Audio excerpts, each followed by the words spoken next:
Nigeria loses 100 billion naira annually to fish import. That's according to the National President of Fisheries Cooperative Federation of Nigeria.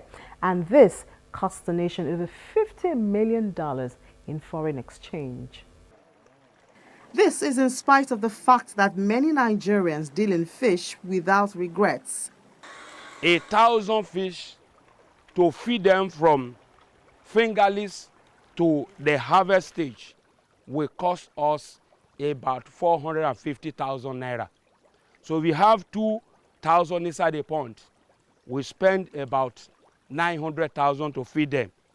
And when they develop and grow to the size we want, we'll definitely get our money back and we'll still make profits.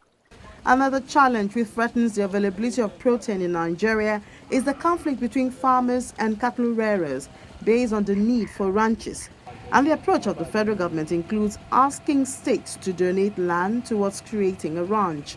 We've spent money on cocoa farmers, on cashew farmers, on cassava farmers, on maize farmers, on rice farmers.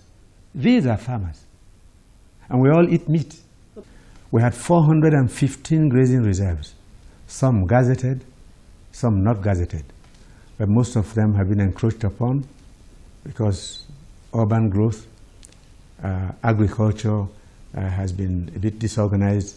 Some have been taken over by new cities. Abuja, where we are now, was a grazing route 40, 50 years ago. Cattle from the northwest marched through here, heading south in search of grass. You can no longer call Abuja a route, it's a city with nearly 3 or 4 million people. So those routes and reserves are no longer exactly feasible, not everywhere. Some still exist. If you go to the ranch in Mokwa or one in Ebonyi, the governor just left here. There is a ranch there, which we are now going to hand over to the state, develop ranches now instead of reserves. What's the difference? A ranch is a very well manicured area with special grasses grown with water, vet services, and facilities for managing cattle. A reserve is a piece of land you carved out and said, well, leave this place for cows to come and graze. A reserve is no use if it has no grass of high quality. Grass of at least 18% protein and reasonable quantities of amino acids. Because what the cow eats determines your health, as long as you eat beef and drink milk. Now people think that a cow can wander around and chew grass, whatever kind of grass, sometimes even plastics, because they're hungry. That won't work. While peace is being sought by the minister, the need to get more hands on the farm, especially the youth, also remains a priority.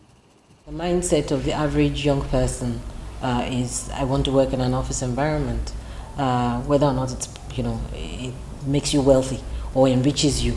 There's nothing like being an entrepreneur, and there's so many initiatives and schemes that one can rely on to get this up and running and get started.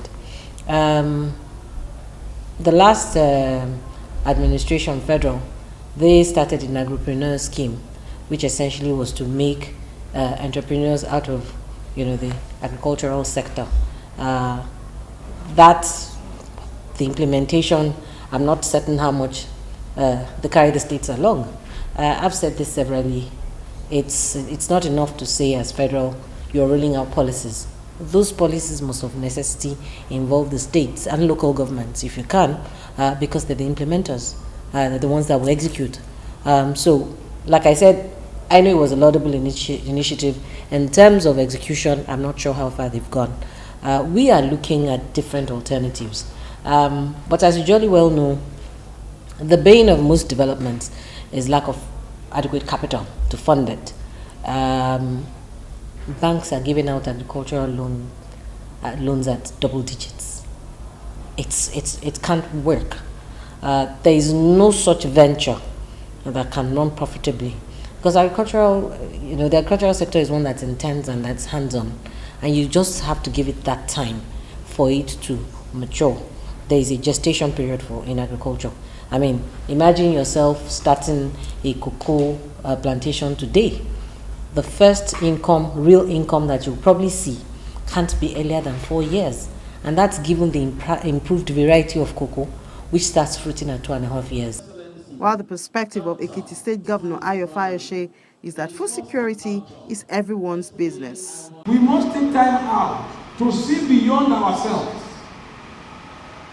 to see what others are doing better, not just sitting down here and listening to lectures and sermons when you actually return outside this place to become the same old sinner.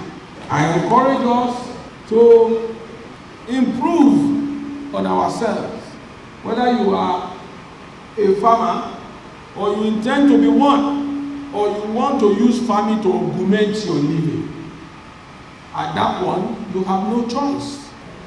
Diversification, commitment, bye-bye to hoe and cutlass.